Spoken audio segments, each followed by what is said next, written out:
era ife tujja kulwana tukitundewa tuli kwenda ababaka wano ebusoga tutolewo ababaka mwene oyogerere wa nti mu Busoga gano FDC yasingamu okuki ababaka tegeeza nti FDC mu Busoga yali yamaani ng'ekaali kwawulwamu boti yayawulwamu erimu ebitundu bitya yes yayawulwamu erimu ebitundu boti mujja kubita mu ngeri ky'okukonvinsinga abasoga kubona nti mubeera bizenyane mubeera bize FDC mubeera bize nuko bayire ku Common Man's Party abasoga kye balina otegeera ekyaife kiba kiti kyaife nange nga kirakayi mu byobufuzi bya Uganda tubaire titubanga kuna kibiina nga mulimu obusoga omunene okutoola ku bwe twava ku aniyo yali kirinda oluwuliza owebugwe yes olwaleero tubaire titubanga kuna substantive secretary general wa kibiina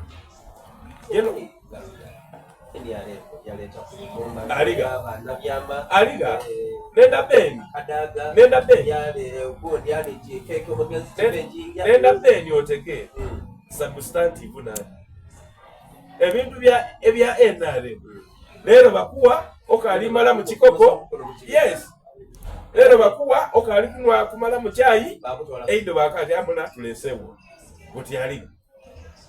akayogera mu Uganda Lumumba akayogera nga ninduzi wano kugonza kewa ife bamwima omukisa gw'okweta president yes cabinet minister eyayeta first deputy prime minister yali minister segundi yali state minister kumi nga cabinet minister aliawo Lumumba bamwima omukisa okwetani first deputy prime minister aye nga bakola mu office etya akola mu office ya prime minister yakola ni yaba wabikwatiriraze waguno ni gule bamwima omukisa ekitegeeza ati ze ndi kukola wobanga tukasobola penetrating atalo da busoga ne bakuwa chance oba tokola mako abasoga bababe muneisuubi nti omunaba mwingire mu kintu maze okwenyweza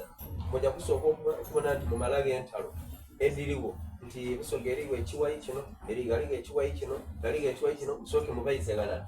bemale mubaga omugadi beni kino ekintu kiri kusoloza abasoga balala. First of all, the government ya Busoga eri kutandika na the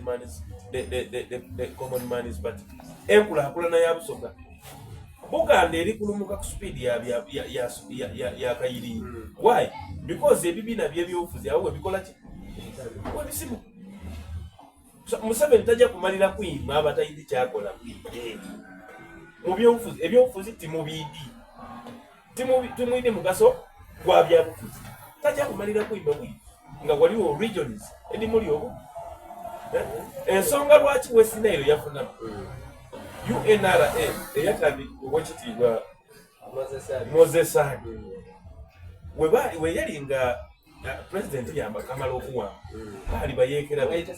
yes but we balemera kwati ffe tujja kulwana ni government eno kusanga tukoze ki eta Moses Sadi okuida okumakuma West Nile eire ekolagana ni government eri eya NRM n'olwaleero West Nile President Museveni taliva ku ndagaano gye baakola ni Moses Sadi kyova obona Moses Sadi ni wakulunduka oluleke ajja kuba minister ate abeewaibu niwe kuliba mulambaye nga kukakuba omutima ng'omutima gukakuba tibajja kumuleka musiima lwakubagereza bulungi abataka baali waaliwo endagaano okuva mu kalagaano kala akakolebwa bave mu UNRA bayide beeyunge ku NRA n'olwaleero era kyova obona Moses Sadi wabanga ali ku incorporating bwa mu gavumenti eri yakusooka kuba youth minister era baaniiga bayina okwira emunsi Museveni akadde ndi kuteekateeka muntu wayina kumuyingiza mu gavumenti ye so okuva n'olwo ekifo kye kyafuuka kiki